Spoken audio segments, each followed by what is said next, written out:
जिंदगी जीना आसान नहीं होता। बोल लो, जिंदगी जीना आसान नहीं होता। बिना संघर्ष कोई महान नहीं होता। जिंदगी जीना आसान नहीं होता और बिना संघर्ष कोई महान नहीं होता। जब तक न पड़े हथौड़े की चोट, जब तक न पड़े हथौड़े की चोट, कोई पत्थर भी भगवान नहीं होता। इसलिए आज जब हम जीने की कला का पाठ समझ रहे हैं तो मैं आपको पहला अनुरोध कर दूं, हमारी जिंदगी तो कोरे कागज की तरह है। तय हमें करना होता है हम हमारी जिंदगी के कोरे कागज में कौन से रंग भरना चाहते हैं। अच्छा, एक बुद्धि लगाओ, अगर आपने कभी बादलों के मौसम में, सावन और भादों के महीने में कभी आसमान में रंग बिरंगा रेनबो इंद्रधनुष देखा है तो ये याद करो वो इंद्रधनुष कौन से रंग से बनता है। लाल रंग से, पीले रंग से, हरे रंग से, गुलाबी रंग से, सफेद रंग से, काले रंग से। बुद्धि लगाओ कौन से रंग से बनता है। सातों रंग मिलते हैं तो इंद्रधनुष बनता है। सातों दिन मिलते हैं तो सप्ताह बनता है और आदमी के सबके मन मिलते हैं तो परिवार बनता है।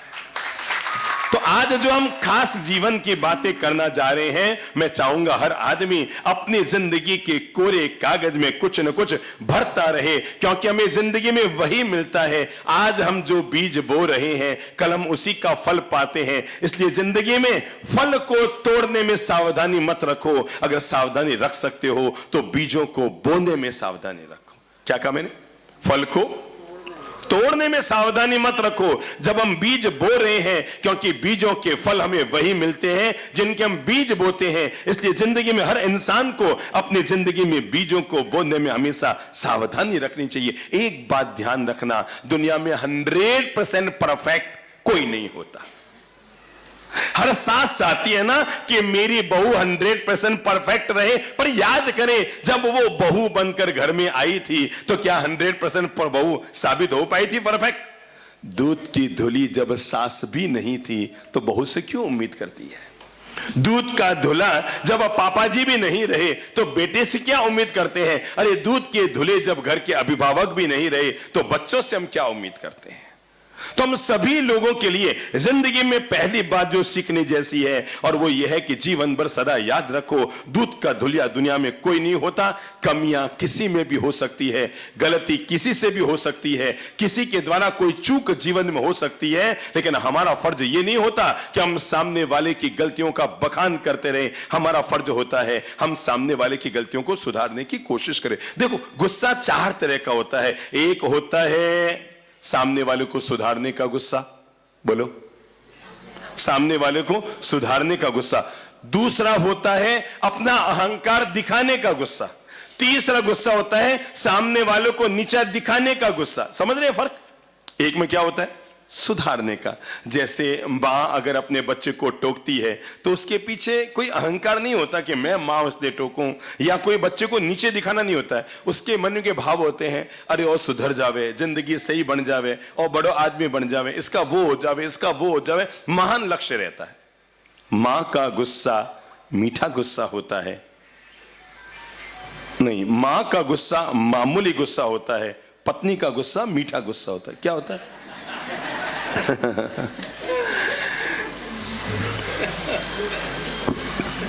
पर जिंदगी में एक बात हमेशा याद रखना, हम पाते वही हैं जो हम बीज बोते हैं। मैंने एक बार कहा था 4 बहुएं अलग हो गई। अब बहुएं अलग हुई तो भाइयों को भी क्या होना ही पड़ा, बेचारों को क्या करते। छत एक थी, मकान 4 ले नहीं पा रहे थे तो घर में लकड़ी का पार्टीशन बनाया। एक ये कमरा, इसका किचन, उसका किचन, इसका किचन, इसका किचन, चारों के 4 कमरे किचन बन गए। सुबह सुबह 5 बजे सबसे बड़ी वाली बहू उठी, उसने अपने कमरे का कचरा निकाला। थोड़ा सा अपनी छोटी वाली बहू से उसका क्या था? क्या था? वैर विरोध था। उसने क्या किया? देखा वो तो सोए हैं, उसने चुपके से कचरा किधर गिरा दिया। वो उठी, उसने झाड़ू निकाला, उसने क्या किया होगा? बुद्धि लगाओ। तीसरी वाली के डाल दिया, तीसरी वाली ने झाड़ू निकाला, उसने क्या किया होगा, चौथी वाली के डाल दिया। अब मैं आपको कैसे बताऊं, चौथी वाली ने निकाला तो वापस कहां गया? जिंदगी का नियम है, अगर आप औरों के लिए फूल बांटेंगे तो जिंदगी में फूल लौट कर आएंगे। और अगर औरों के लिए एक काम करना, आज घर पर जाकर 3 प्रयोग करना। नंबर 1, गुलाब की पंखुड़ियां लेकर यूं हवा में उछालना, देखना आपके सिर पर आके क्या गिरा? गुलाब। अब एक काम करना, गोबर को भी उठाना और यूं यूं उछालना, अब देखना आपके सिर पर क्या आएगा। जिंदगी का नियम है, गुलाब उछालोगे तो तुम पर गुलाब उमड़ कर आएगा, पर गोबर अगर उछाल दिया तो सिर पर क्या आएगा? इसलिए सावधानी ये मत रखो कि मेरे सिर पर क्या आ रहा है, सावधानी ये रखो कि मैं दूसरों को क्या दे रहे हूं, क्योंकि भगवान वो नहीं देता जो वो देना चाहता है, भगवान वो देता है जो हम दूसरों को देते हैं। अगर हमने दूसरों को अच्छी बात कही, अच्छे शब्द दिए, तो तय मानकर चलना, बदले में वापस हमें भी वही सब सुनने को मिलता है। और अगर हमने टेढ़े शब्द बोले, अपशब्दों का प्रयोग किया, कुछ गलत भाषा का प्रयोग किया, तो जिंदगी में हर चीज वापस वही वही वही वही लौट कर आता है। मानता हूं 1 मिनट में तो आदमी की जिंदगी नहीं बदलती, पक्की बात है, 1 मिनट में आदमी की जिंदगी नहीं बदलती, पर 1 मिनट सोचकर आदमी जिंदगी का बड़ा फैसला तो ले ही सकता है। मुझे कल ही एक महानुभाव ने पूछा, बाप जी आप कॉलोनी कॉलोनी जा रहे हैं, लोगों को प्रवचन दे रहे हैं, लोग सुधरते थोड़ी हैं लोग नेगेटिव सोच जल्दी बना लेते हैं ना। मैं आपको कैसे बताऊं, मेरे पास कई माताएं आती है, कहती है बाप जी हमारे घर में गजब चमत्कार हुई गयो। मैं कहीं हो बाप जी हमारी बीवी ने इतनी सरल होगी, यूं हाथ जोड़ जोड़ ने बात करे, हमारे तो ध्यान रखे, हमारे तो प्रेम रखे, बाप जी आप आया ना हमारो घर स्वर्ग बन गयो। तो मैंने माता जी को कहा, मैंने कहा माता जी आप भी प्रवचन में आए थे क्या? हाँ बाप जी बेबी आई ना, हमारी बीवी नहीं आई और बीवी ने एड़ी सुधर गई। मैंने माता जी को कहा, मैंने माता जी एक बात बताऊं, जरूर आप भी थोड़े सुधरे होंगे, तो बहुएं अपने आप सुधर गए, ठीक है ना, तय है। सासू माताएं भी सुधरी, बातों को सुनकर बहुएं भी सुधरी। कई घरों में ऐसा मिठास घुल गया, बच्चे मेरे पास आके कहते हैं बाप जी आपके प्रवचन का क्या चमत्कार हुआ, मेरे पापा जी ने गुटखा खाना छोड़ दिया, कोई कहता है ये करना ठीक कर दिया, कोई कहता है वो। मुझे लगता है अगर मेरे 1 घंटा प्रवचन देने से और मेहनत करने से अगर एक आदमी की जिंदगी सुधरती है तो सौदा तो सस्ता ही हुआ ना। एक आदमी अगर सुधर गया और एक प्रवचन में ये परिणाम आ गया, और यहां तो हजारों लोग। वो क्या हुआ, एक युवक किसी संत महाराज के पास गया, मैं ही रहा हूंगा, और आकर कहा महाराज आप क्यों फालतू मेहनत करते हो, बेवजह प्रवचन देते हो, बेकार की मेहनत करते हो, ये लोग सुधरने वाले नहीं है। इस कान से सुनते हैं और उस कान से निकाल देते हैं। संत को लगा यार बात में दम तो है, लोग तो वास्तव में ऐसे होते हैं, इस कान से सुना और उस कान से निकाल दिया। महाराज के प्रवचन सुनने के लिए होते हैं, कोई उतारने के लिए थोड़ी होते। वो क्या हुआ, एक दादाजी रोज महाराज साहब के प्रवचन में जाते थे, रोज। अब वो रोज अपने बेटे से भी जिद करते, बेटा तू भी चल। नहीं पापा यार आप ये महाराज वराज के आप जाओ, मैं नहीं जाता, मैं दुकान में बैठा हूं, मैं नहीं जाता। एक दिन रविवार का दिन था तो पापा जी ने जिद कर ले, बेटा आज तुझे मेरी सौगंध, आज तो तुम्हें चाल नहीं पड़ी। ठीक है गया महाराज साहब के यहाँ। अब वो संत महाराज प्रवचन दे रहे थे, जीवों पर दया करो, सबको भोजन की व्यवस्था करो, कोई भूखा आ जाए तो खाली हाथ मत जाने दो। देखो भाई एक बात हमेशा याद रखना, घर पर कभी कोई भिखारी आ जाए ना लेने वाला, तो ध्यान रखना वो लेने नहीं आता है, वो आपको देने आता है। और बताऊं क्या देने आता है, एक सीख देने आता है। सेठ मैंने पिछले जन्म में कुछ नहीं दिया तो आज मेरे हाथ में कटोरा है, सावधान इस जन्म में तू नहीं देगा तो तेरा जन्म अगले जन्म में तेरे हाथ में भी क्या है, कटोरा का कटोरा ही है। तो वो तो हमें सिखाने के लिए आता है। तो संत महाराज अच्छी अच्छी बातें सिखा रहे थे कि भाई कोई भूखा आ जाए तो खिला दो, कोई फर्क नहीं पड़ता है। अगले दिन पापा जी तो प्रवचन में गए और वो बेटा अपनी दुकान में, किराने की दुकान थी, आटा दाल चावल ये सब होते ना शुभम के मार्ट में जो मिलते हैं वही वाली चीजें, तो अटरम पटरम घटरम वही सब चीजें थी। वो अपनी दुकान खोल करके बैठा था। अब गाय आई आटा खाने लगी, उसके मन में आया मरा सकाली के तो जीमण दो भाई ने, जीमण दो। इतने में फिर काकू जी आया, काकू जी मतलब पापा जी प्रवचन सुनने आया, दुकान आगे सु आया तो देखियो कि गाय तो आटो खा रही और बेटो यूं बैठे आराम से, खा भाई खा आराम से, वो तो और यूं लाड साहब यूं बैठे। तो पापा जी कह रहे करम फूटा, गाय गाय गाय गाय आटो खा रही है, तू चुपचाप बैठे। काली तो बाप जी कहो थो कि कोई आ जाओ तो खावण दो पर कई फर्क पड़े। अरे बोड़ा ए महाराज री बातें सुनने वास्ते वे दुकान में लाने वास्ते थोड़ी वे यू मैं लाऊं तो दुकान दी वाला निकल जान। तो बात तो सही है उस युवक की कि लोग सुधरने वाले नहीं है। तो संत महाराज थोड़ा सा उन्हें पता नहीं क्या सूझा, जहां वो रुके हुए थे ना जिस घर में, वहां पर चूने की कड़ी, चूना समझते हैं ना, चूना समझते हैं आप? नहीं देखा है कभी चूना? खाया है? लगाया तो सबने, किसी न किसी के कभी न कभी तो मौका मिला ही होगा लगाने का ना। तो वो चूने का घर में काम हुआ था। तो वो क्या कहते हैं, कड़ी कहते हैं ना, पुराने जमाने क्या कहते थे, चूने की कड़ी। और मकान में वो क्या होता था, वो ब्रश टाइप का वो गोल गोल क्या होता था, क्या कहते थे, बोलो ना भाई, कूंची। तो थोड़ा मुझे हेल्प करो, मुझे आता थोड़ी है प्रवचन देना। तो वो कुंची लेकर के यूं यूं यूं करते थे ना पहले जमाने में, घर के लोग ही मिलके कर लेते थे। मैंने भी किया हुआ है बचपन में, अपने घर में नीचे नीचे हम करते, ऊपर में बड़े भाई कर लेते और दिवाली हो जाती। अभी आज की तरह है इंटीरियर डेकोरेशन के नाम पर लाखों रुपए का चूना लगाने का रिवाज पहले थोड़ी ही था, ये तो अब आया है। तो वो कुंची से कड़ी हो गई थी, तो वो जो बाल्टी थी ना जिसमें डाल डाल के किया, उसमें बच गया होगा। तो चूने का नियम है, अगर काफी दिन तक लोहे की बाल्टी में रह जाएगा तो बाल्टी में छेद कर देगा।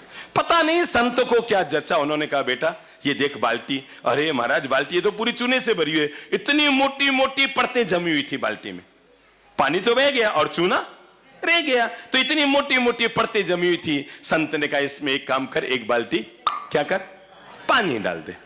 उसने एक बाल्टी पानी डाला तो पानी टिके किसका, वो तो बह गया। महाराज ने कहा एक और डाल दे, वो भी बह गया। महाराज ने कहा एक और डाल दे, वो भी बह गया। महाराज ने कहा एक और डाल दे। अब ऊपर भरे नीचे झरे, उसका गुरु गोरखनाथ क्या करे, मतलब वो कहां से भरेगी बाल्टी कि ऊपर तो भरी जा रही है और नीचे खाली हुई जा रही है।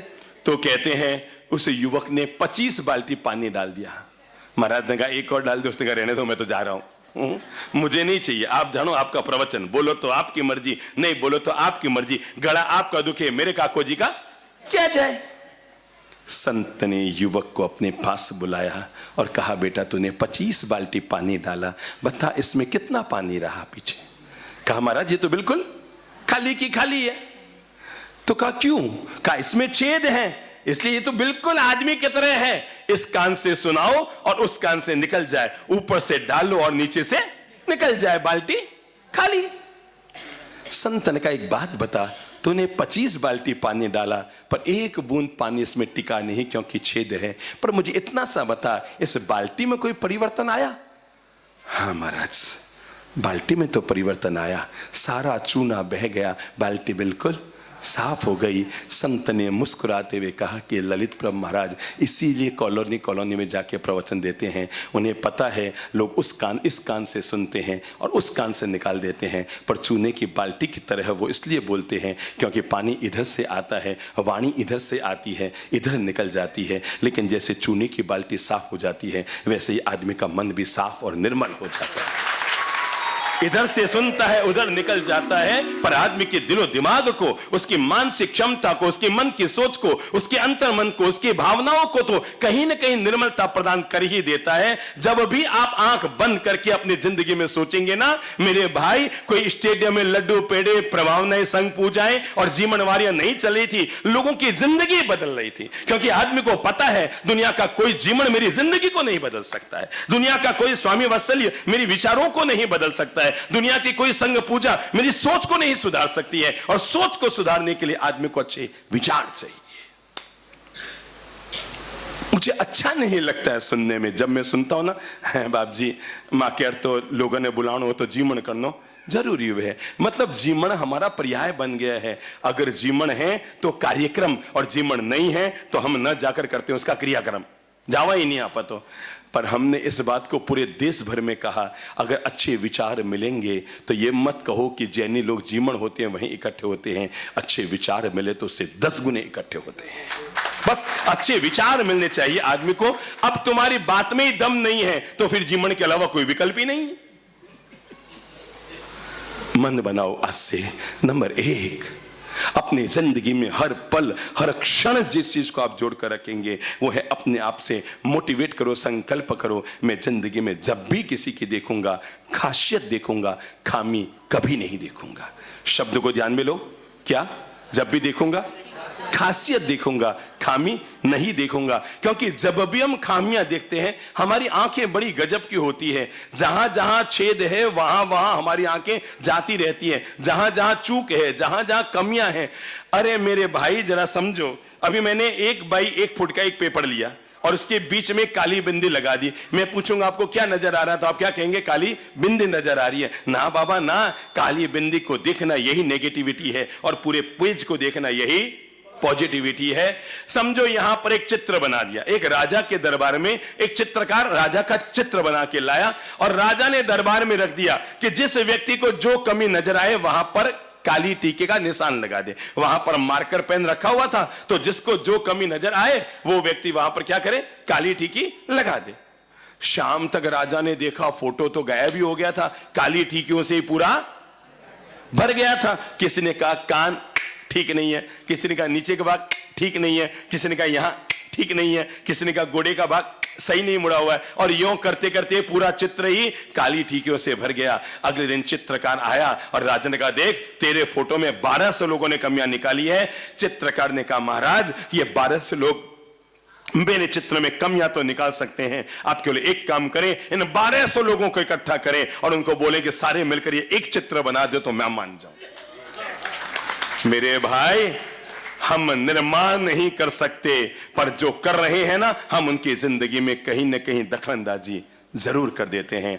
आज से संकल्प करो मैं कभी भी किसी की खामी नहीं निकालूंगा। जो जैसा है बहुत अच्छा है। हमारे जीवन के, हमारे जीने की कला की, हमारे चरित्र की अगर सबसे पहली कोई कमजोरी होती है तो वो होती है हम हमेशा दूसरों में किसी न किसी प्रकार की कोई न कोई कमी निकालते रहते हैं। हो सकता है किसी में कोई कमी हो, अपनी सोच को बदलो। आज से मैं खामी नहीं देखूंगा, खासियत देखूंगा। चलो आज से शुरू करना आप। केवल 3 दिन, मैं 3 दिन तो यही हूं आप लोगों के बीच, यही आ रहे हैं हम लोग, तो आप भी तीनों दिन आएंगे। तो 3 दिन केवल एक काम करना, आज से घर जाओ ना तो जितनी ये सासू माताएं कुर्सी पर बैठी है, ऊपर पीछे साइड में जितनी बैठी है ना, उन सबसे कहूंगा आज से एक काम करना। आज मैं 3 दिन के लिए संकल्प करता हूं मैं खामी नहीं देखूंगा। क्या देखूंगा? खासियत देखूंगा। और आपको कैसे बताऊं? 3 दिन बाद आप आकर मुझे ना कह दें बाप जी मुझे 3 दिन में पता लग गया मुझे भगवान ने बहू नहीं दी, हीरा दिया है, हीरा। अगर ना निकल जाए आपके मुंह से मुझे कहना। और बहनों जो जमीन पर बैठी है बहुएं, मैं उनसे कहूंगा आज से मन बना लो मैं 3 दिन तक घर में कोई खामी नहीं देखूंगी, खासियत देखूंगी। किसमें क्या क्या खासियत है? आपको लगा नहीं नहीं नहीं मेरे पति में बहुत खासियत है। आप जितनी बहनें आगे बैठी है क्या किसी की भी पति ने आज तक आप पे हाथ उठाया है? नहीं उठाया ना। पहली खासियत, क्योंकि दुनिया में लाखों कच्ची बस्ती में महिलाएं रहती है जिनके पति रोज हाथापाई करते रहते हैं।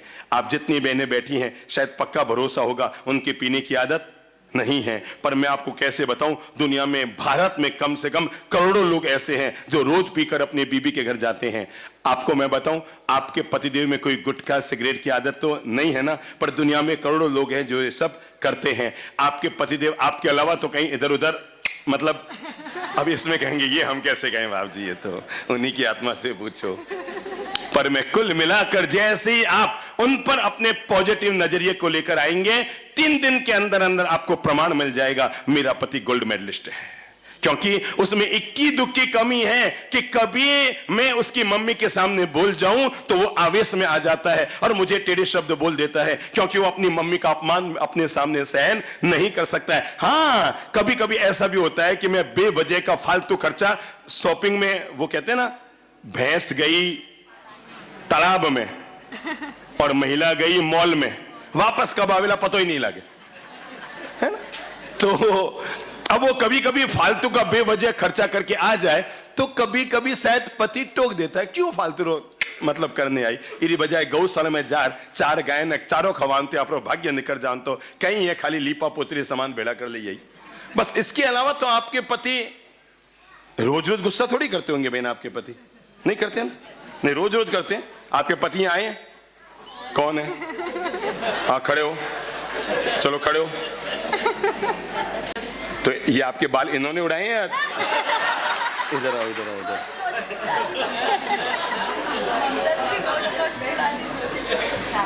आप तो मरा सब बन जाओ तो 90% लोच तो हुई हुई है आपकी, थोड़ी सी लोच करनी पड़ेगी। आ जाओ, आ जाओ। हैं? कर लिया? देखो कितनी बड़ी बात है, ताली बजा के अभिनंदन करो। ये कहते हैं मैंने 35 साल में 3 करोड़ गुरुदेव की माला का जाप कर लिया है ना? बड़ी बात है ना? कौन सी वाली पत्नी है आपकी? ये वाली है ना? तो बहन जी आज घर जाकर वास्तव में अपने पतिदेव के पांव को छू कर कहना, मुझे गौरव है कि ईश्वर ने मुझे आप जैसा पति दिया है। क्यों? मुंह खोलो। अटरम पटरम तो नहीं खाते ना? कुछ नहीं खाते हैं। अटरम पटरम लेते तो नहीं है ना? कुछ नहीं लेते हैं। मंदिर रोज जाते हैं ना?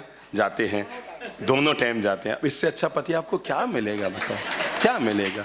अगर अब भी हमें लगता है हे भगवान उनने चोखो मिलियो, इसका मतलब आपको पता ही नहीं है कि जो आपको मिला कैसा मिला। आज से अगर आप विराजिए प्रभु, बैठ जाइए। हाँ हाँ बैठ जाइए। अगर आप आज से, अच्छा एक मिनट आपको क्या लगता है आपकी धर्म पत्नी अच्छी है, ठीक है कि बहुत अच्छी है? बहुत ही अच्छी है। बहुत अच्छी है, बहुत ही अच्छी है। सच्ची? गुस्सा वुस्सा नहीं कर? बेस्ट।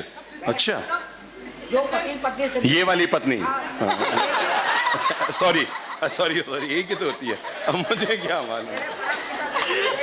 ठीक है ठीक है, तो बहुत अच्छी है, गुस्सा वुस्सा तो नहीं करती, हाका उका नहीं करती। पत्नी की इज्जत रखने वाला मैंने पहला पति देखा है जिंदगी, है ना? नहीं तो अभी बोल देते बाप जी कम नहीं है ये भी। ये कहते हैं जैसी भी है मन संतुष्ट रहे तो उससे बढ़िया कोई जिंदगी नहीं है। आदमी बहुत बढ़िया है भाई, ताली बजा लो, अभिनंदन कर लो। मैं एक के माध्यम से अनेक को जीवन का पाठ पढ़ा रहा हूं और जीवन का पाठ ये है, आज 3 दिन के लिए फैसला कर लो, पत्नी में नहीं, पति में नहीं, मम्मी में नहीं, पापा में नहीं, बच्चों में नहीं, पड़ोसी में नहीं, किसी में भी कमी नहीं देखूंगा। क्या देखूंगा? खासियत देखूंगा। हाँ इसमें खासियत है, ये रोज मंदिर जाता है। इसकी एक खासियत है, ये रोज जीव दया का काम करता है। इसकी खासियत है, ये रोज गायों को 10 रोटियां खिलाता है। इसकी खासियत है, ये समाज में खूब खर्च करता है और बिना नाम, बिना यश, बिना नाम लिखाए खर्च करता है। हर आदमी में भगवान ने कोई न कोई खासियत जरूर दी है। जब आप खासियत देखेंगे तो उस आदमी का उपयोग करेंगे। कमियां किस में नहीं है और दूध का दूल्हा कौन है? तो आज से पहला नियम बोल लो मुंह से, मैं कभी किसी में खामी नहीं देखूंगी। अपने मन को पॉजिटिव बनाओ और पॉजिटिव बनाते हुए कहो मैं हमेशा क्या करूंगी? खासियत देखो। मैंने बताया था ना कि एक आदमी घर से निकला और उसे रास्ते में गुलाब का फूल मिला। तो आदमी ने गुलाब के फूल को देखकर क्या कहा? भाई गुलाब के फूल तुम हो तो बहुत सुंदर, पर तेरी एक कमी है। क्या कमी है? कांटे हैं। आगे और चला तो आगे मिली कोयल। उसने कोयल से कहा तू है तो बहुत मीठी, पर तुझमें भी एक कमी है। क्या कमी है? कांटे हैं। आदमी और आगे चला तो उसके मिला सागर। उसने कहा तुम हो तो बहुत बड़े, पर तुझमें भी एक कमी है। क्या कमी है? चलो फटाफट बोलो, गुलाब के फूल में क्या कमी? जोर से बोलो। कांटे। कोयल में क्या कमी? काली। सागर में क्या कमी? ललित सागर जी में क्या कमी? फटाफट बोलो, चुपचाप नहीं बैठने का, बाहर जाके नहीं बोलने का, बोलने का इधर ही से बोलने का। मैं कैसे बताऊं हम लोग कैसे हैं? इतना सुंदर गुलाब का फूल है। जिंदगी जीने का तरीका क्या होता है? इतना सा है। कुछ लोग हैं जिनको लगता है फूल में कांटे हैं। क्या? कुछ लोग हैं जिनको लगता है फूल में कांटे हैं, पर कुछ लोग हैं जिनको लगता है वाह कांटों में भी फूल है। अब आपको देखने का तरीका आपको तय करना है। अगर आपने फूल में भी कांटे देख लिए आप दुखी हो जाएंगे, और आपने कांटों में भी बोलो बोलो बोलो बोलो फूल को देखने का आनंद ले लिया। वाह भाई वाह, क्या गजब है, चारों तरफ कांटे हैं पर बीच में फूल खिल गया। हम जैसे ही पॉजिटिव नजरिया लेकर आएंगे और हम खामी नहीं देख रहे, खासियत देख रहे हैं, कांटों में भी क्या खिला? ओफो कैसा फूल है, चारों तरफ कांटे ही कांटे हैं। देखने का नजरिया बदलिए। कितना गजब है, हमने गुलाब के फूल में कांटे देख लिए, हमने कोयल की काली मां देख ली, हमने सागर की खारापन देख लिया। अब मैं आपको बताऊं, काश हम गुलाब के फूल का सौंदर्य, गुलाब के फूल की सुगंध, गुलाब के फूल का आनंद ले पाते। काश हम कोयल की मीठी आवाज का आनंद ले पाते। काश हम सागर की अच्छी लहरों का आनंद ले पाते। पर हमारी आदत है, हमें गुलाब के फूल में कांटे दिखते हैं, कोयल में काली मां दिखती है, सागर में खारापन दिखता है। और आदमी ने सबकी मजाक उड़ाई, और जब शाम को वापस लौट कर आया तो तीनों ने आदमी को घेर कर कहा, रुक रे, तूने हम में तो कमियां निकाल दी, अब हम बताते हैं तेरी क्या कमियां हैं। आदमी ने कहा, मुझ में कमी? इम्पॉसिबल। अरे कैसे? नहीं नहीं, मैं बिल्कुल टनाटन, मैं बिल्कुल टनाटन, मैं मुझ में काहे की कमी? तो उन तीनों ने मिलकर आदमी को कहा, और जो उन्होंने आदमी को कहा मैं आपको कह रहा हूं। और उन तीनों ने मिलकर कहा, हे इंसान की औलाद, तेरी सबसे बड़ी एक ही कमी है कि तू दूसरों में हमेशा कमियां ही देखता है। तुझे गुलाब के फूल का सौंदर्य नहीं दिखता, कांटे दिखते हैं। तुझे कोयल की आवाज नहीं सुनती, तुझे काली मां दिखती है। तुझे hello hello hello check check, hello hello hello,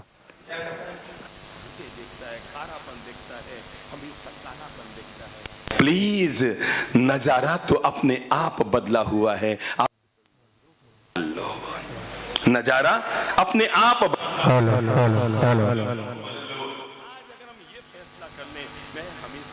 की खूबियों को देखूंगा, मैं हमेशा दूसरों की खासियत को देखूंगा, मैं हमेशा दूसरों की विशेषताओं को देखूंगा, मैं हमेशा हेलो हेलो, मैं दावा करके आपको कहता हूं, जिंदगी में 90% रिश्ते आपके यूं ही मीठे हो जाएंगे। जिंदगी में 90% मानसिक तनाव आपका यूं ही खत्म हो जाएगा अगर आपने एक फैसला कर लिया। क्या आज के बाद मैं कभी किसी की कमी, पक्की बात, मैं कभी किसी की कमी। हेलो हेलो, ये सामने महेंद्र जी धारीवाल बैठे हैं। मैंने इधर हाथ किया और हाथ करके कहा, ये आदमी बिल्कुल भी काम का नहीं है। अरे मैं जानता हूं बिल्कुल भी काम का नहीं। अब मैं कैसे बताऊंगा ये आदमी अच्छा नहीं है? बिना देखे मत बोलो, कितनी है? एक। अब जरा बताओ मेरी तरफ कितनी है? मैं ये साबित कर रहा हूं कि मैं जिसको बुरा बता रहा हूं उससे 3 गुना बुरा दूसरों को बुरा वही कहता।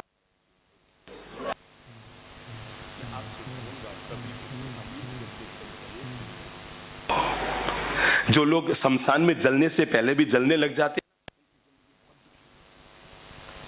मैंने शमशान में जलने से पहले जो एक दूसरे से जलने लग जाते हैं उनकी जिंदगी बहुत दुखी हो जाती है।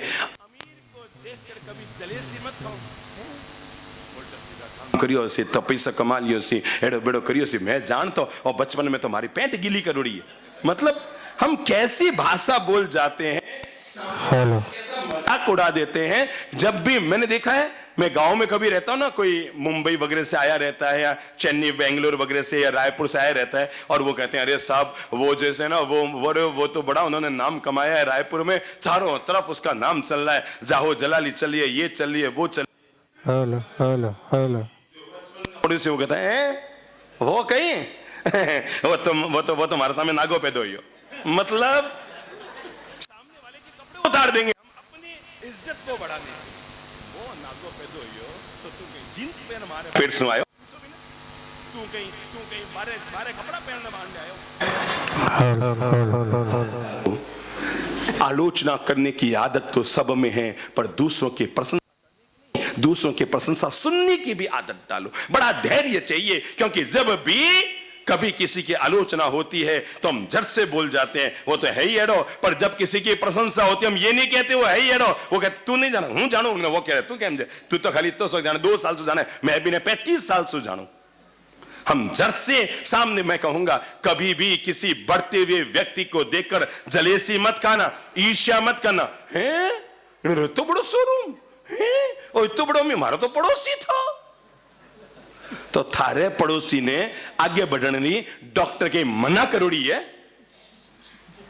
जब जब हम जलेसी खाते हैं, हम दो काम करते हैं, खुद आगे बढ़ते नहीं और बढ़ते हुए की टांग खिंचाई करते हैं। पर जब आपने देखा होगा, दो जीव होते हैं, एक केंकड़ा होता है, एक मछली होती है। मछली देखती है कि उसके आगे कोई जा रही है, मछली वो जलेसी नहीं खाती, कभी नहीं खाती, वो ईर्ष्या नहीं खाती, कभी नहीं खाती, वो प्रेरणा लेती है। ओ मतलब इसके उड़ान में, इसके छलांग में, इसके चलने में तेजी है, मैं भी अपने भीतर वो तेजी पाऊं। और वो जड़ से एक छलांग लगाती है पीछे की मछली और आगे निकल जाती है। और केकड़ा देखता है कि उसके आगे कोई केकड़ा चल रहा है, वो अपनी चाल तेज नहीं करता, वो अगले केकड़े की टांग खींच के पीछे खींचता है। जिंदगी में याद रखना, जो दूसरों से ईर्ष्या खाता है वो जीवन में कभी आगे नहीं बढ़ता, पर जो दूसरों को बढ़ते हुए देखकर प्रेरणा लेता है वो जीवन में उसी रास्ते पर चलकर एक दिन कामयाबी के शिखर तक पहुंच जाया करता है।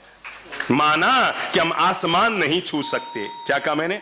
माना कि हम आसमान नहीं छू सकते, पर गारंटी है शिखर को छूने से दुनिया में आपको कोई रोक ही नहीं सकता है। पर आदमी बड़ा गजब होता है, अगर पॉजिटिव सोच रखेगा तो शिखर की तरफ चढ़ेगा, और नेगेटिव सोच रखेगा तो तलहटी में आके धड़ाम से गिरेगा। आज से फैसला कर लो, किसी भी बढ़ते हुए इंसान को देखकर समझ लो आपकी देवरानी ने आपके घर पर आकर पढ़ी लिखी थी, मम्मी पापा से रजा ली कि मैं घर में अमुक चीज का बिजनेस खोल देती हूँ, हमारा घर थोड़ा बहुत आगे बढ़ेगा। अब वो किचन में थोड़ा समय कम दे पा रही है, और क्योंकि उसको अब कभी फोन आ गया, कभी माल का ऑर्डर, कभी ये, कभी स्टाफ का फोन आ गया, आंटी ये करना है क्या, कभी इतने में हिसाब वाला, कभी सीए वाले का, चारों तरफ से बेचारी फंस गई। अब जो किचन में काम कर रही है ना, उसके मन में क्या हो रही है? जोर से बोलो, घबराओ मत। क्या होगा भाई साहब? प्रेरणा जगेगी कि मैं भी ऐसे करूं? नहीं, उसके मन में ईर्ष्या जग जाएगी। अगर उसके मन में प्रेरणा जग जाती तो वो उससे भी आगे बढ़ जाती, पर चूंकि ये रह गई, वो प्रेरणा तो न ले पाई, उससे क्या ले बैठी? ईर्ष्या खा बैठी। ओ तो कहीं तरीकों को नहीं, 3 साल पहले घर में आई है, आमती लाड़सा बन गया तो है, दिन भर बांडे भटकती रहे। भाषा देखो उनकी बोलने की। हम किसी को सम्मान नहीं दे सकते तो अपमान देने का अधिकार भगवान ने हमें नहीं दिया है, कभी नहीं। अगर आप अपनी जबान से दूसरों का अपमान करते हैं या पाप कर रहे हैं, 3 काम कभी मत करना। नंबर 1, कभी किसी का अपमान मत करना। बोल लो, कभी किसी का, जोर से बोल लो, कभी किसी का।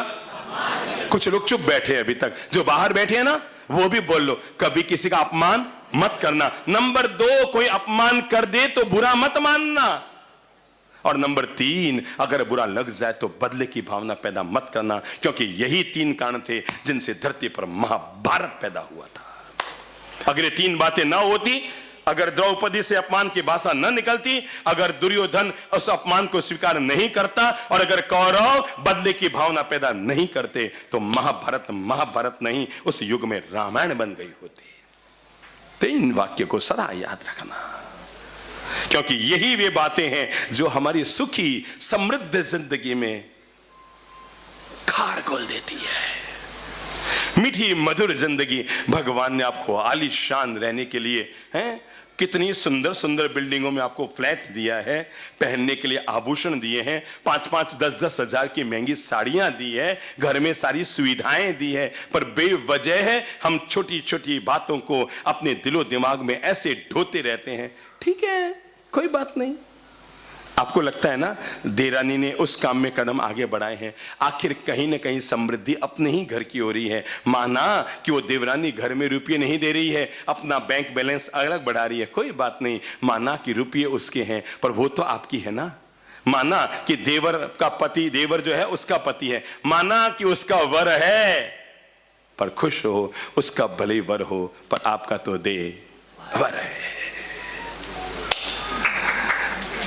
मन को पॉजिटिव बनाओ, मन की शक्ति को पॉजिटिव बनाओ, मन के विचारों को पॉजिटिव बनाओ, अपनी आत्मशक्ति को सकारात्मक बनाओ, अपने नजरिए को बड़ा बनाओ, अपनी मानसिकता को बड़ा बनाओ। और जो छोटी छोटी बातें हमारी जिंदगी में जहर घोल रही है, प्लीज उनको बदलकर जिंदगी को अमृत भरा बना लो। जो छोटी छोटी बातों को लेकर हम जहर पाल लेते हैं, कहीं ना कहीं मन के कोने में, आपको पता है समुद्र मंथन में से जहर पैदा हुआ, पता है? पर मैं आपको कैसे बताऊं, जहां से जहर पैदा हुआ अमृत भी वहीं से पैदा हुआ था। ये हमारा मन है, यही जहर पैदा करता है, यही अमृत पैदा करता है। और मैं इसीलिए आपके मन को सुधारने के लिए कह रहा हूं, आज से नियम बना लो, मैं कभी किसी से जलेसी नहीं करूंगी, कभी किसी से ईर्ष्या नहीं खाऊंगा। ठीक है, अच्छी बात है, उसको मिल रहा है, अच्छी बात है। अगर हम आपस में जलेसी करना शुरू कर देंगे, हम जीवन में कभी आगे नहीं बढ़ेंगे। हम हमेशा चार लोगों में कहते रहेंगे, कहीं समाज में दान देवे हैं, काम तो उल्टा सीधा करे, कहीं समाज में दान देवे, धंधो तो एड़ो करे। नहीं बाबा ना। एक देश के प्रसिद्ध दानवीर व्यक्ति के लिए मेरे सामने आकर लोगों ने कहा था, बाप जी ये देश में पत्थरों पे नाम लिखा लिखा कर बड़े दान देता है, पर इनका धंधा तो इस चीज़ का है। मैंने कहा उस चीज़ का धंधा तो देश में लाखों लोगों के हैं, पर गौरव करो इस आदमी पर जो वो धंधा करके दान भी करता है। बाकी ये धंधा तो हजारों लोगों के देश में। समझ लो किसी आदमी के पान का धंधा है, कि समझ लो जर्दे का धंधा है, कि तंबाकू का धंधा है, छोड़ना चाहिए। मैं उसका पक्ष नहीं ले रहा हूं, मैं तो कहूंगा बिल्कुल त्याग करना चाहिए, पर उसका ये धंधा है, इसके लिए आप भले नेगेटिव बोल दें, पर अगर वो दान देता है तो आप ये ना बोले धंधा तो एड़ा है, दान करे ना बाबा ना। ऐसे धंधे कईयों के हैं, पर उस पर गौरव करो, वो दान भी दे रहा है। बी पॉजिटिव, बड़ा नजरिया, बड़ी सोच। मैंने शुरुआत में कहा ना, अच्छा सोचेंगे तो अच्छा, और बुरी सोच से तो तय कर लो आज के बाद में कभी भी किसी की खामी क्या देखेंगे, खासियत। अब आप एक बार आंख बंद करके सोचो, आपके पति में क्या क्या खासियत है, सोचो, बुद्धि लगाओ, क्या क्या खासियत है। हाँ बहन आप खड़े हो तो सबसे कोने वाली, हाँ खड़े हो, हाँ खड़े हो जाओ, खड़े हो जाओ, इनको कॉर्डलेस माइक दो, खड़े हो, खड़े हो। अरे नहीं, अरे बरे नहीं, हमारे प्रवचन में आगे बैठने का यही लाभ है। आर्यन चैनल में फोकट में आ जाओगे, लोग 21,000 देते तो नंबर नहीं आता। चलिए चलिए बताओ बताओ बताओ, कहाँ है, जल्दी दो बेटा, दौड़ के दो। हाँ चलो आप बुद्धि लगाओ, आधा मिनट सोचने का दे रहा हूं। आपके पति में क्या क्या खासियत है, जल्दी से बताओ। हाँ बोलो बोलो, आपके पतिदेव में कौन है आपके पतिदेव? यूं अंगुली मत चलाओ। अरे आए नहीं है शायद वो, नहीं तो फिर अंगुली क्यों चला रहे हैं, आए नहीं है? अब पता नहीं आगे होंगे, मैं तो पहले आ गई थी। अच्छा आप पहले आ गए, तो आप बताएंगे आपके पति में क्या क्या खासियत है? शांत हैं, सरल हैं, ज्यादा मेरे को कुछ बोलते नहीं, इसलिए बहुत अच्छे हैं। सबसे बेस्ट। सबसे बेस्ट, सबसे मतलब एक ही तो है, सबसे कहाँ बेस्ट? सबसे बेस्ट है बोलिए, सबसे बेस्ट है ऐसा पूरे बोलिए, परिवार में बहुत सबसे बेस्ट है। मतलब आपको क्या लगता है, सासू माँ आपकी ज्यादा अच्छी है कि पति ज्यादा अच्छे हैं? सासू माँ नहीं है अब। तो हंस क्यों रहे हैं? नहीं है तो दुख की बात है। नहीं है, सासू माँ नहीं है, दुख में भी नहीं हो सकती। नहीं हो?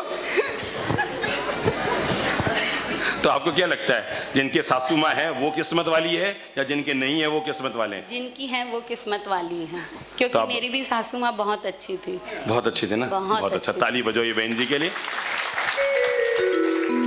अब वो दरअसल थी में अच्छी हो गई, रहती तो अब अभी भी अच्छा नहीं कह पाती। नहीं नहीं, बहुत अच्छी थी, बहुत अच्छी थी, मम्मा। Very good. तो मैं आपको ये बताना चाह रहा हूँ, मतलब आपके पति में खूब सारी खासियत है ना जी। तो आज घर पर जाकर आपके घर पर कोई माला है, कहा उनको पहनाना और कहना गौरव है मुझे कि ईश्वर ने मुझे आप जैसा पति दिया है। ठीक है ना? निदात पहनाएंगे माला? ठीक है, फोटो खींच के आपको व्हाट्सएप ये कहते हो फोटो खींच के आपको भिजवा दूंगी।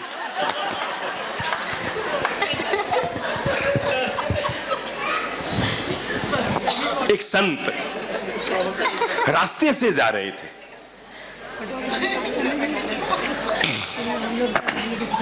क्या कहा मैंने? एक संत, हालांकि इन्होंने 4 ही खासियत बताई, पर लगभग हर महिला के पति में 1-2 कमी होती है, 90 खासियत होती है, और हर पत्नी में कमी होती है कभी। ठीक है ना? हाँ नरेश जी खड़े हो तो इधर आओ, इधर आओ, आगे आओ, घबराओ मत, वो आपके हाथ में ही ले आओ। हाँ आप क्या बोलना चाहेंगे, आपकी धर्मपत्नी में क्या क्या खासियत है या क्या क्या कमी है? खासियत ज्यादा है। नहीं वो कहते हैं कमी पहले बताओ, उनको आगे बोलो। देखा, पहले कमी बताओ, पहले उसकी आ जाओ, पहले आप कमी बताओ, पता तो लगे ना। मैं 10 साल में महाराज बन गया, मुझे प्रवचन देने के लिए मैटर भी चाहिए। हाँ आप बताओ कमी क्या क्या आपकी पत्नी में? नहीं कोई कमी नहीं है, कोई कमी नहीं है। तो उनको क्यों कह रहे थे कमी बताओ? आपने बोला ना कि कमी है और खूबी बताओ। अच्छा, इसलिए मैं बोला कमी मैंने बता दो। तो कमी बताएं कि विशेषता बताएं? नहीं, विशेषता बतानी चाहिए। विशेषता। तो आपकी पत्नी में कोई कमी नहीं है? कोई नहीं साहब जी। हाँ, मैंने ऐसा डरा हुआ आदमी पहली बार देखा। कोई कमी नहीं है, कोई कमी नहीं है, मुझे छोड़ो, कोई कमी नहीं है। नहीं, सामने नहीं है ना साहब जी अभी। पर लोग तो अभी भेजेंगे ना वीडियो बना के। हाँ नरेश बाबू आगे आइए। चलिए आप अपनी धर्मपत्नी की 5 खासियत बताइए। इधर आओ, सभी सुनना ताकि आप भी बता सके। बहुत धार्मिक हैं, नंबर 1। सभी का ख्याल रखती हैं, नंबर 2। उनकी सोच ऊंची है। क्या बात है, ताली बजा के अभिनंदन करो। वो आए हुए मेहमानों का बहुत ज्यादा ख्याल रखती हैं क्या बात है। और उनमें उदारता बहुत है। आज आपकी थाली में दही की कटोरी ना आ जाए तो मुझसे कहना, कल तक तो छाछ ही आ रही थी। इतनी तारीफ तो जोरदार कर दी आपने, गोल्ड मेडल दे दिया। मैं एक बात कहूंगा, जब इधर आओ, इधर जा कहां रहे हो, इधर। जब जब धर्म पत्नी पर गुस्सा आए तब तब इन 5 बातों को याद करना, ठीक है ना? समझ गए? नंदू, क्या नाम है आपका? नंदू सा है ना? लोग क्या बोलते हैं? लोग नंदू बोलते हैं और हम आपको नरेश जी बोलते हैं, ठीक है? तो जब जब पत्नी पर गुस्सा आए तो अभी जो आपने 5 बातें कही है ना, आप एक काम करना, इन 5 बातों को कंप्यूटर में डिजाइन बना के, तस्वीर बना के लगा देना, मेरी पत्नी की 5 खासियत, ताकि जब जब आपको गुस्सा आए उस खासियत को पढ़ना, गुस्सा खत्म हो जाएगा। मैंने कहा जैसे मैं अभी इनको खड़ा किया ना, ऐसे किसी को भी खड़ा करूं। त्रिलोकचंद साहब खड़े होइए। हाँ, माइक दीजिए इनको। जरा बताइए आपकी पत्नी की 5 खासियत क्या है? क्योंकि लोग बेटे सब उलझुल बोलते ही रहते हैं अपनी धर्म पत्नी के लिए। हाँ, 5 खासियत बताइए। हाँ, नरेश ने जो नरेश ने बोला है वो सब सही है। ऐसे नहीं होता है। नरेश वाली अलग है, आप वाली अलग है, ऐसे तो नहीं होता है। धैर्यशील। बिल्कुल नंबर 1 ही नहीं है, ताकि आपको भी पता लग सके ये गुण आपकी धर्म पत्नी में भी है। मैं आपको कैसे विश्वास दिलाऊं? जिन लोगों को अपने धर्म पत्नी से शिकायत रहती है, मैं उन सब लोगों को कहूंगा अपने मन को पॉजिटिव बनाइए। खामी देखने के बजाय खासियत देखिए। अरे यही वह आपके धर्म पत्नी है जिसने आपके घर को बसाया है। यही वो आपकी धर्म पत्नी है जिसने आपके घर को स्वर्ग बनाया है। यही वो आपकी धर्म पत्नी है जो 47 डिग्री गर्मी में आपके लिए खाना बनाती है। और यही वो आपकी धर्म पत्नी है जो आपके घर को बसाने के लिए पीहर के सुख छोड़कर आई। तो नटोगे कैसे? अब बताओ 5 खासियत। नंबर 1 धैर्यशील, बहुत सुंदर। और आए हुए उनके मतलब कार्यों को करने की उनमें क्षमता बहुत अच्छी कई बात गुनी है। हर एक का ध्यान रखने में बहुत ही पॉजिटिव है। पारिवारिक बहुत सरल सामंजस्य प्रकृति की है। समन्वय करने के लिए हर समय तत्पर, और साथ ही साथ सबके सबसे बड़ी बात यह है कि मुझे उत्साही करने में बहुत बड़ा उनका हाथ रहता है। शाबाश इंडिया, मान गए भाई त्रिलोकचंद साहब, मान गए। आज एक काम करना, आपकी ज्वेलरी की दुकान है ना जी, दुकान में जाना, एक गोल्ड मेडल लेकर जाना और अपनी धर्म पत्नी को कहना था ना, गोल्ड मेडलिस्ट है, ओलंपिक में नहीं घर की खिलाड़ी बनी, और गोल्ड मेडल आज पहना देना उनको। उल्टा वो मेरे को देगी बाबू जी। जी बाबू जी, उनका हर समय यही रहता है कि करें जरूर। अच्छी बात है। धन्यवाद। मैंने आपको क्यों खड़ा किया? शहर का एक संभ्रांत संपन्न व्यक्ति ये बता सके, ऐसा नहीं है कि ये जो सद्गुण नंदू सा ने बोला वो उनकी पत्नी में है, इन्होंने बोला वो इनकी पत्नी में है। सच्चाई ये है, सारे गण सद्गुण हर नारी में है। दुनिया की हर नारी में सारे सद्गुण होते हैं। हम थोड़ा सा अपने नजरिए को बड़ा बना लें, हम थोड़ा सा अपने मन को बड़ा बना लें, हम थोड़ा सा अपनी मानसिक तो बड़ा बना लें। घर के क्लेश को खत्म करने का, घर की माथाफोड़ी को खत्म करने का, घर के छाती कूटे को खत्म करने का, घर के सिरपच्चियों को खत्म करने का अगर रामबाण को एक दवा होती है तो वो क्या है? बोलो बोलो बोलो बोलो बोलो।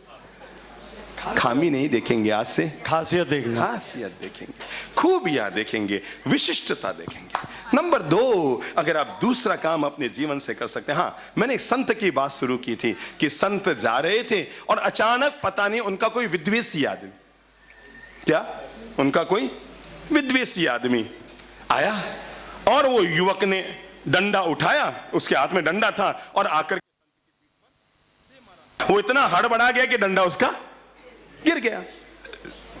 वो तो भागा, उसे पता था कि अब मेरे डंडा पड़ेगा। संत झुके, डंडा उठाया आवाज दी, ओ भाई डंडा तो क्या लेते जा। पास में खड़े हुए शिष्य ने कहा, भगवान कैसी बात करते हो, उसने आपको डंडा मारा है, आपकी कमर पर इतनी जोर से प्रहार किया है और आप उसको कहते हैं डंडा लेता जा। आपके मन में ये नहीं आ रहा कि 4 जूते मारूं? कहा, भैया जब मैं झुका था तो मेरे मन में यही आया, डंडा उठा के दौड़ूं और इसके भी टिकाऊं। पर जब मैंने डंडा उठाया तो मेरी नजर पेड़ पर गई और मेरे मन में आया, अगर अभी पेड़ की डाली टूटकर मेरी कमर पर गिरी होती तो मैं क्या पेड़ को दंडित करता? अनायास हो गया। कहा, वो तो अनायास हो गया, वो तो यूं ही हो गया। संत ने कहा, ये भी यूं ही हो गया। केवल मन की स्थिति को पॉजिटिव बनाना पड़ता है। वो एक महान दार्शनिक हुए जिनका नाम था सुकरात, नाम सुना ना, दुनिया भर में उनका नाम चलता है।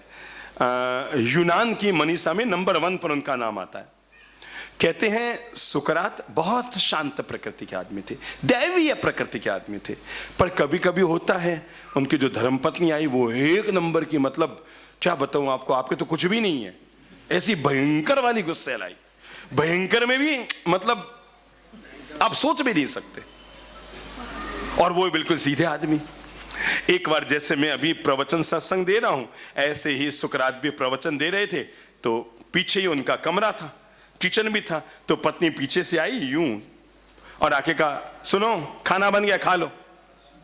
अब जैसे अभी मुझे कोई बाप जी गोची चलो, मैं क्या कहूंगा, यार प्रवचन तो पूरा होने दे, बीच मुड़ के थोड़ी चलूंगा। तो उन्होंने कहा, मतलब 10 मिनट में, 5-10 मिनट आता हूं। अब उसको कहां खटा, कहां इंजरी, बात तो 2 मिनट में पाछी आएगी। खाना खा लो नहीं तो कुत्तों को डालूं। भाषा की शिष्टता होना बहुत जरूरी है। मैं एक व्यक्ति को जानता हूं जिसके जमाई से रिश्ते टूट गए थे इस बात को लेकर, क्योंकि उसकी आदत थी घर में जो भी आता पहले उसको आग्रह करता, भोजन करो साहब, भोजन करो साहब, भोजन करो। और जो ही वो भोजन करने बैठता 4 कौर खाता और वो जरूर बोलता था, टेढ़ा बोलने की आदत, चुप हो आप, हाँ बढ़ लियो, मैं हमारो खाना को तो नहीं डाल रहे थे, आपने काम आयो, घणो अच्छा लगे। मतलब सारे खाने का क्या कर दिया।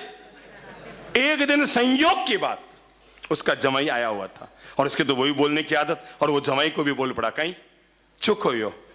मैं कैसे बताऊं, वो दिन था और आज का दिन है। उस जमाई ने मन बना लिया, मैं मरे इस घर में कभी पाँव नहीं रखूंगा। इसलिए इन शब्दों को बहुत सोच समझ कर बोला करो। ये रिश्ते बनाते भी हैं तो रिश्ते बिगाड़ते भी हैं। शरीर में अगर जहर कहीं भरा है तो वो इसी जबान में भरा है, और अमृत कहीं भरा है तो इसी जबान में भरा है। अपनी वाणी को वीणा बनाइए। अपनी वाणी को क्या कहा मैंने, वीणा बनाइए, प्लीज बाण मत बनाइए। क्या बनाओ, वीणा बनाओ जो संगीत पैदा करे। बाण की तो वो आई पीछे से, अजी खा लो, बोला ना भाई 5 मिनट में, 1 मिनट तो उसने इंजारी की। जनवरी का महीना था, भयंकर ठंड थी। वो अंदर गई और मटका जो पानी से भरा हुआ था, गुस्से में आदमी को पता नहीं लगता, गुस्से में आदमी क्या होता है, आउट ऑफ कंट्रोल हो जाता है। उसे खुद को नहीं पता कि वो कौन सा अच्छा या बुरा कर रहा है। वो अंदर गई और पानी का वो मतलब वो, अब जनवरी के महीने में पानी कितना ठंडा होता होगा, और यूनान में तो वैसे भी तेज ठंड पड़ती है, बर्फ जम जाए वहां, तो वो लेकर आई। सैकड़ों शिष्य सामने बैठे हैं, सबके सामने यूं गुड़ गुड़ गुड़ गुड़ गुड़ गुड़ गुड़ गुड़ करते हुए क्या पूरा का पूरा शरीर भिगो दिया। एकदम थरथरा गए शिष्य, सब सकते में आ गए। कहा, महाराज ये आपकी कैसी पत्नी है, कुछ बोलती नहीं, आप इसको समझाते नहीं हैं? भरी सभा में आप पर लाकर यूं पानी गिरा दिया, बड़ी ठंड में ऐसा ठंडा पानी। कहा, मेरी पत्नी बहुत अच्छी है, बहुत अच्छी है। ये पहले गरजती है, उसके बाद बरसती है। ओफो, मैं कहता हूं नेगेटिव वातावरण को पॉजिटिव बनाने का इससे अच्छा कोई तरीका नहीं होता। वो आता है ना संत तुकाराम जी, पत्नी थोड़ी वही वाली जैसे आपकी है, तेज स्वभाव की, गुस्से, और वो सुबह गए, शाम तक वापस आए, कुछ भी नहीं लाए, एक गन्ना लेकर आए। उसने कहा सुबह से भूखी बैठी हूं, एक गन्ना लेकर आयो। अरे क्या करेंगे, खेत में गन्ने नहीं थे? कहा गन्ने तो खूब थे, चौपाल में बच्चे मिल गए, सबको बांट दिया, एक गन्ना बचा वो लेके आ गया हूं। पत्नी को आया गुस्सा, गुस्से में तो मैंने कहा ना आदमी, उठाया उसने, चांटा छीना। किसके? तुकाराम जी की पीठ पे दे मारा। वो यूं वे एक बार तो, अरे माई, जर से नीचे झुके। किसी ने नेगेटिव वातावरण बनाया पर उसको पॉजिटिव में कैसे बदलने हैं। जर से नीचे झुके। गन्ने के तब तक 2 टुकड़े हो गए थे और उन्होंने दोनों टुकड़ों को उठाया, एक को खुद के मुंह में डाला और ये कर दो, तूने कर दिया, कोई बात नहीं। नेगेटिविटी में भी पॉजिटिविटी की दृष्टि रखी जा सकती है। और अगर आप अपने घर में, अशुभ वातावरण किसके घर में नहीं होता, पर आप अगर अपने घर में नेगेटिव वातावरण में पॉजिटिविटी को लेके आ जाते हैं, एक बात ध्यान रखना, उबलते हुए पानी में तो आपका चेहरा भी साफ नहीं दिखता है, तो जिंदगी गुस्से में क्या जी लोगे। जिंदगी में जीने के लिए अगर आप पहली बात जोड़ सकते हैं तो आज से जोड़ लो, मैं खामी नहीं, क्या खासियत देखूंगा। नंबर 2, मैं जिंदगी में हर काम को बहुत प्रसन्नता से करूंगा, मुंह लटका कर नहीं करूंगा। क्या कहा मैंने? मैं जिंदगी में हर काम को किससे करूंगा? प्रसन्नता से करूंगा, आनंद से, उमंग से, एकदम प्रसन्न चित्त से करो। किसी भी काम को खींच खा के मत करो, मन को भारी करके मत करो। समझ लो घर में 12 लोग हैं और खाना बनाने वाला 2 है, कोई बात नहीं, एक सब्जी कम बना लो पर बहुत मुस्कुरा कर बनाओ। खींच खाकर 12 आइटम बनाने के बजाय मुस्कुरा कर 4 आइटम बनाना कहीं ज्यादा अच्छा है। मैं ही लागती रहूं, मैं ही करती रहूं, मैं ही होती रहूं, नहीं नहीं नहीं, नहीं। प्रसन्न चित्त से जीवन में जब भी कोई काम करना हो ना, किससे करो? समझो हम विहार करते हैं, 12, 13, 14 किलोमीटर चल गए और सामने वाला लोगों की आदत होती है, बाप जी हमारे घर चलो, ठीक है चलो, कठे थारो घर, बस चिपतो ही है बाप जी, अभी चिपते रहो मतलब 1 किलोमीटर पक्को है। मारे तो 1000 बार अनुभव है, चिपते रहो मतलब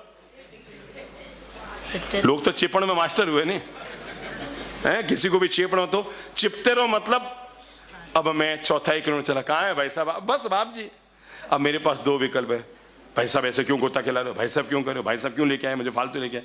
नंबर 2, जब निकल ही गया हूं, अब अपने मन को प्रसन्न करके चित्त को आनंद से भरकर मैं धैर्यपूर्वक जाऊं, भविष्य में भले ही सावधानी रखूं पर इस घटना को मैं आनंद से पूरा करता हूं।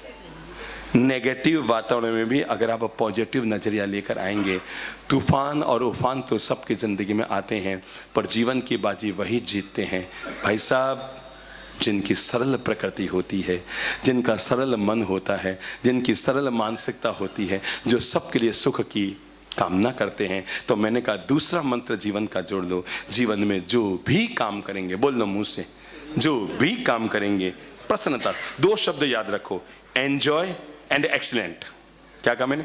Enjoy and excellent. जो भी हो गया है उसको एंजॉय करो, जो हो रहा है उसको, और जो भी काम करो उसे एक्सीलेंट करो। ठीक है ठीक है कर देंगे, हमारा सब आ रहे हैं कर देंगे, ठीक है वो मेहमान आ रहे हैं, नहीं एक्सीलेंट करो। झाड़ू भी निकालो तो इतना एक्सीलेंट निकालो कि अगर उधर से देवता जाए तो पीठ थपथपाए, वाह यार क्या सुंदर झाड़ू निकाल रहा है। हर काम को बड़ा एक्सीलेंट करो। पर जो जीवन में घटना घटित हो जाए उसे क्या करो? एंजॉय करते रहो ताकि बुढ़ापे में एंजियोग्राफी की जरूरत ना पड़े। एंजॉय करो, अच्छे दिन को भी आनंद लो। कभी खुदा ना खास्ता बुरा दिन आ गया, विपरीत वातावरण बन गया, कई बार जिंदगी में होता है, एकदम आसमान से आदमी जमीन पे आ जाता है, वो सहन नहीं कर पाता, मेरे साथ ऐसा कैसे हो गया, ये कैसे हो गया, वो कैसे हो गया, मैं कैसे। मेरे भाई मैं आपको जीवन का ये पाठ पढ़ाना चाहता हूँ, एक्सीलेंट करो हर काम और एंजॉय करो, जब जो हो गया ठीक है। नंबर 3 अगर आप कर सकते हैं, चूंकि समय पूरा हो रहा है, कल फिर हमें अच्छी बात समझनी है। नंबर 3 अगर आप कर सकते हैं तो अपने मन को हमेशा ऊर्जा से भरकर रखो। किससे? लटक कर नहीं थोड़ा कमर सीधी करके यूं बोलो, किससे भर के रखो? हाथ हिलाकर बोलो, किससे भर के रखो? ऊर्जा से भर के रखो। अगर आप ऊर्जा से भरे हुए रहेंगे आप जिंदगी में कभी मात नहीं खाएंगे। पर जिस दिन आपकी मनोशक्ति कमजोर हो जाएगी, भीतर की ऊर्जा कमजोर हो जाएगी, आप उसी दिन से मात खाना शुरू। ठीक है, एक मंत्र तो जीवन में याद रखना, डरे वो जो गलत करे। कहीं विजय बाबू ये मंत्र जीवन भर याद रखना, कभी भी हारोगे नहीं। और वो जीत का एक ही मंत्र है और वो ये है, डरे वो जो गलत करे, अगर गलत किया नहीं है तो डरने की जरूरत, क्योंकि जीवन में याद रखना, अगर चौराहे पर पुलिस वाला आपसे 200 रुपये ले रहा है ना, तो या तो आपके लाइसेंस में कमी है, या हेलमेट नहीं है, या और कोई कागज में कमी है, पर सारी चीजें परफेक्ट है तो आपसे किसी हालत में 200 नहीं 2 पैसे भी नहीं ले सकता है। डरे वो, बोलो बोलो बोलो बोलो बोलो बोलो, जो गलत करे, और गलत किया नहीं है। हम मैदानों में डंके की चोट बोलते हैं, डंके की चोट हर बात को बोलते हैं, क्योंकि हमें पता है हम वो बोलते हैं जो हमने जिया है, अनुभव किया है, इसके परिणाम देखे हैं। हमें पता है कि आदमी इनको जिएगा तो उसे जीवन में क्या परिणाम मिलेगा। मन बना लो, मन को हमेशा किससे भरो, ऊर्जा से भर के रखो, हमेशा ऊर्जावान रहो। हो रेडी, हाँ बोलो ना, अभी तैयार है। अब तो अभी मासूम ही लोग, पता है सुबह कैसे बच्चे उठते हैं, अरे यार मम्मी रविवार है, सुन दो नहीं आज। मन को ऊर्जा से भर के रखो। हमारे बड़े बुजुर्ग कहा करते थे, अगर सुबह 4 बजे भी आंख खुल गई है, उसके बाद बिस्तर पे पड़े मत रहो, बिस्तर को गोल करो। याद रखना, तकिया रात भर अच्छा लगता है, पर दिन पे बांध कर तकिए को चलो तो भूंडा लगता है। क्या आप तकिए को कहे कि रात भर मेरे सिर के नीचे रहा, मैं तो इसको साथ में लेकर चलूंगा? ना बाबा ना। जब भी सुबह जगो ना, आलसी की तरह नहीं। अब बेचारी पत्नी इधर से उठाती है, सोफे पे जाके पड़ जाता है, सोफे से उठाती है, कुर्सी पे जाके पड़ जाता है, और कोई नहीं तो WC के ऊपर जाके ये हो जाता है। ऊर्जा से भर के रहो। सुबह जगो ना तो इतनी ताजगी के साथ जगो। रात भर शरीर को विश्राम मिला है तो सुबह कैसी होनी चाहिए, ताजगी होनी चाहिए। मुंह लटका कर मत जगो, बिल्कुल ताजगी। हाँ बोलो साहब रेडी, हाँ बिल्कुल रेडी है हम, एव रेडी। जो व्यक्ति अपने मन को हमेशा ऊर्जा से भर के हुए रखता है, आपको पता है एक मैदान में 2 पहलवान उतरते हैं, एक हारता है एक जीतता है। सोच कर बताओ कौन हारता है कौन जीतता है? वो नहीं जीतता जिसका भार 420 किलो है। मनोबल मजबूत, जो ऊर्जा लेकर के मैदान में उतरा है, मेरी जीत तय है, दुनिया में किसी की ताकत नहीं उसको हरा सके। इसलिए ये मत कहो कि खेल खेलने के बाद पता लगेगा कौन जीता कौन हारा, अंदर घुसते समय पता लग जाता है। जो पहले से यूं हार गयो तो वो मारवाड़ी में क्या नहीं, रोन तो जावे जी को मरियो डेरे समाचार ले रहा है, कहीं रोन तो जावे, नहीं मिलियो तो नहीं हो तो।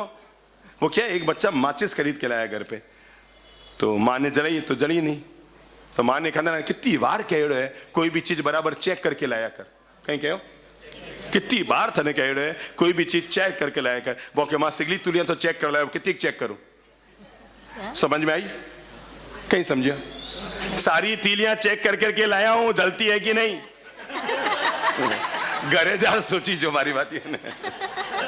एक एक तीली चेक करके लाया हूं, कितना चेक करूं? 50 की 50 तीलियां तो चेक कर ली। अब कहीं धूड़ जा रही है?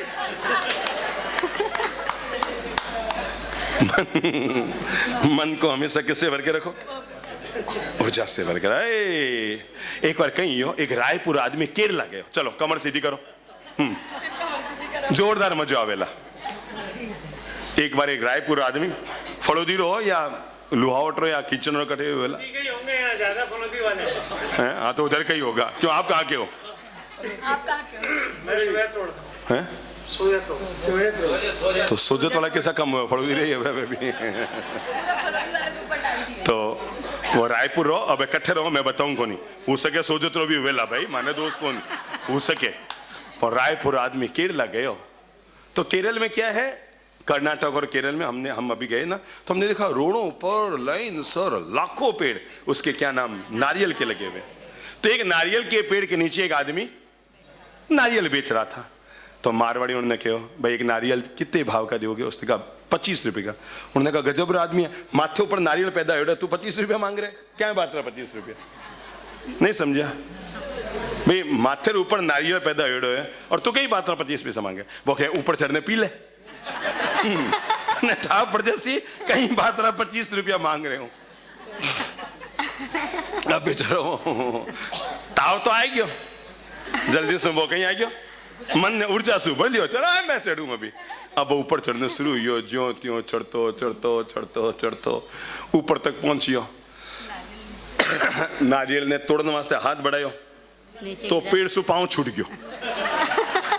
अब वो नारियल माथे लटक गया और मेरे नीचे के बच्चा बच्चा बच्चा वो नीचे वाले को पता लग गया नारियल 25 रुपए का क्यों होता है। क्या करूं, कैसे बचूं कैसे बचूं कैसे बचूं। इतने में उधर से एक ऊंट वाला जा रहा था, उसने ऊंट वाले से कहा यार तू जो मुझे बचा ले। अब मैं भाई नीचे गिरूं तो टांगे टूट जाएगी, पेड़ तक मैं जा नहीं सकता, वो तो दूर चला गया। अब वो नारियल के किस पे लटका हुआ है, नारियल के तने पे लटका हुआ, मैंने बचा ले मैंने बचा ले। तो वो क्यों भाई बचा तो लूं, 500 रुपये ले ला। 25 रुपया करा गया, 500 रुपये ले ला। क्या कहीं बात रहा कि बस मैं ऊंट को नीचे लेकर आऊंगा, किसके पेड़ के नीचे, मैं ऊंट पर खड़ा होऊंगा, तेरे पांव पकड़ूंगा, तू नीचे आ जाना, ऊंट से नीचे उतार दूंगा।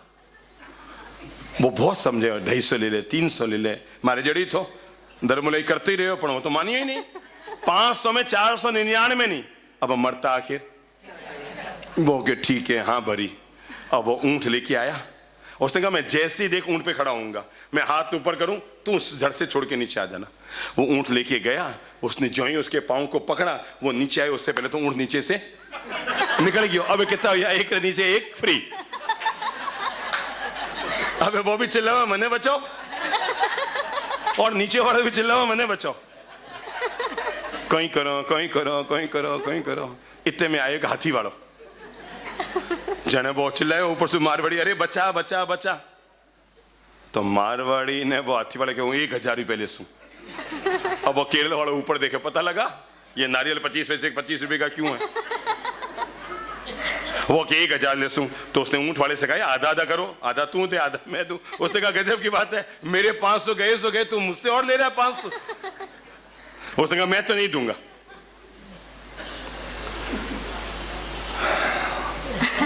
मारवाड़ी के नीचे ऊंट वाला, ऊपर रायपुर वाला, रायपुर वाले के नीचे ऊंट वाला। इतने में उसने कहा, हाथी वाले ने कहा 1000 लूंगा। अब फिर मर तो क्या नहीं करता। उसने कहा ठीक है आ।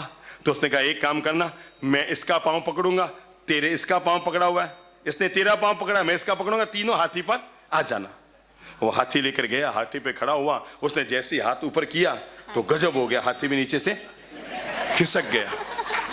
अब वो ऊंट वाले के मने 500 रुपये दीजिए मारो ऊंट गयो, हाथी वालों के 1000 रुपये मने दीजिए मारो हाथी गयो।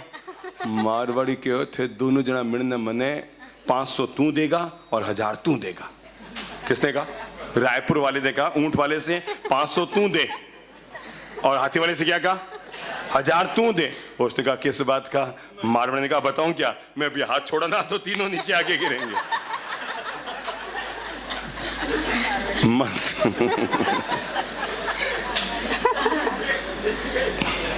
मन को हमेशा किससे रखो, ऊर्जा से भर के रखो। हाँ, अंतिम 2 बात कहकर आपको खड़ा कर रहा हूं, और वो अंतिम बात है मन में तैयार कर लो, कभी भी जिंदगी में किसी भी बात की प्रतिक्रिया मत करो, ये दुख का मूल कारण होती है। शब्द याद कर लो, कौन सा शब्द, क्रिया जरूर करो पर क्रिया पर वापस प्रतिक्रिया मत करो। समझ लो पति ने टोक दिया, कोई बात नहीं, अब वापस तुरंत मत बोलिए। जैसे ही आप प्रतिक्रिया करेंगे कि बात बिगड़ जाएगी। अपनी तरफ से कभी भी किसी के प्रति कोई प्रतिक्रिया नहीं करनी चाहिए, क्योंकि प्रतिक्रिया करते ही आपने एक टेढ़ा शब्द बोला, सामने वाला कितना बोलेगा 2, तो आप कितना बोलेंगे 4, तो वो कितना बोलेगा 8, तो वो आप कितना बोलेंगे 16। इस तरह गणित बढ़ता ही चला जाएगा और रिश्तों में दरार आ जाएगी।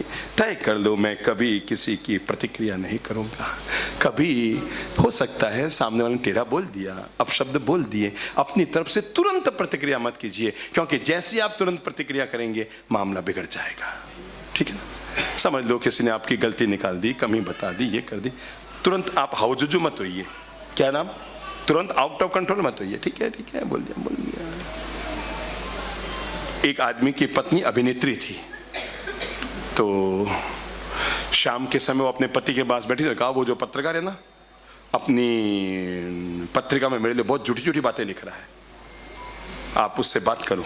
क्या कहा, वो जो पत्रकार है ना, फिल्म अभिनेत्री ने अपने पति से कहा वो जो पत्रकार है अपनी पत्रिका में मेरे लिए बहुत झूठी झूठी बातें लिख रहा है। उसने कहा गनी में तो झूठी लिख रहा है, सोच तुम्हारी सच्ची लिखनी शुरू करेगा फिर क्या हाल होगा। जीवन में आज हाथ जोड़ो। नंबर 1, आज के बाद में कभी किसी में खामी, 2 मिनट बैठ जाओ। हरी झंडी वाले माता जी 2 मिनट बैठ जाओ। अब ये एक हरी झंडी दिखा रहे हैं, सबको हरी झंडी दिख जाएगी अभी। नंबर 1, खामी नहीं देखूंगा।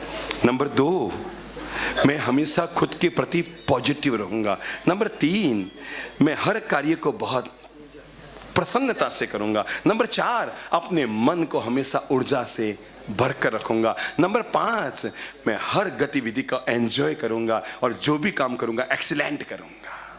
ठीक है ना? जो भी काम करूंगा। अगर मंदिर में पूजा भी करने जाओ ना तो यूं नहीं, ठीक है, गए फटाफट चंदन उठाए करके आ गए, बहुत धैर्य पूर्वक एक्सीलेंट मंदिर में भगवान के 9 टिके लगा के आओ कि कभी देवता भी मंदिर में दर्शन करने आए तो आपकी पीठ थपथपाए, अरे वाह क्या सुंदर तूने भगवान की पूजा की है। यूं ही केवल टिकी टिका के मत आ जाओ, धैर्य पूर्वक। और अंतिम बात जो मैंने आपको कही, और वो है कभी भी जिंदगी में प्रतिक्रिया, फैसला कर लो। मैं कभी किसी बात की प्रतिक्रिया, जब जो हो गया है सो हो गया है, नहीं होना था सो नहीं हुआ है, पर मैं अपनी ओर से प्रतिक्रिया नहीं करूँगा। क्योंकि पुरानी कहावत याद करो, जो तू गाली देते हैं तो रहे एक की एक, पर पाछी गाली देते तो है बने एक की अनेक। सामने उन्हें एक गाली दी, आप चुप बैठे रहे। अभी समझो मैं आपके घर गोची आऊँगा और आप कहेंगे बाप जी ये लो ये लो ये लो, मैं सब चीज़ तो नहीं लूँगा ना, है ना? अब जी समझो मैं गोची आऊँगा, जो मुझे काम किया मैं लूँगा, और जो काम की नहीं है तो मैं क्या बोलूँगा, मेरे क्या नहीं है? बोलो मेरे सौबन क्या बोलते हैं? क्या? खप नहीं है। बस ये जैन साधु साध्वियों का बहुत अच्छा शब्द है कि जब वो आहार के लिए जाते हैं और सामने वाला कहता है बाप जी ले वो सा, वे कहे नहीं मारे खप को नहीं ले। बस सामने वाला आपको टेढ़ा शब्द बोले तो झट से कहो क्यों बोले मारे खप को नहीं, और खप को नहीं तो खपत को नहीं। भाई मारे नहीं खपे, तू थारे बोल ले, मारे तो खपे को नहीं, मैं तो ले मारे खपे को नहीं। अब समझ लो आपके घर में आलू की सब्जी है, मरा सब लेंगे क्या? नहीं लेंगे ना, किसी हालत में नहीं लेंगे ना। आप कितने भी जिद कर लो, कितने भी रो लो तो भी नहीं लेंगे ना। क्या कहेंगे भाई हम नहीं लेते हैं, तो किसके पास रही वो? आपके पास नहीं। बस ऐसे ही जिंदगी है, सामने वाले ने टेढ़ा शब्द बोला, आपने लिया ही नहीं तो वापस कहाँ गया? बस जीवन में याद रखो, हमेशा ये शब्द बोलते रहो, क्यों भाई साहब बोले मारे खपे को नहीं, कहीं बोलो मारे खपे को नहीं, और जो ही आप बोलिए मारे खपे को नहीं कि माथा फोड़ी खत्म, छाती कुटो खत्म, सिर पच्ची खत्म, मारे खपे को नहीं। आप थाली में बैठिया, 4 तरह की सब्जियां थी, 2 सब्जी निकाल दी, वे सब्जियां कह रहे काम आई, वापस किचन में काम आ गई। मतलब सीधी सादी बात है, आपने ली तो आपसे जुड़ी और आपने नहीं ली तो आपसे नहीं जुड़ पाई। ऐसे ही अपशब्द है, आपने वापस बोला, स्वीकार किया तो आपको लगा, और नहीं तो आपको नहीं लगा। अगर हम जिंदगी को मीठा मधुर बनाना चाहते हैं, ये मंत्र हमारे लिए रामबाण दवा का काम कर सकते हैं।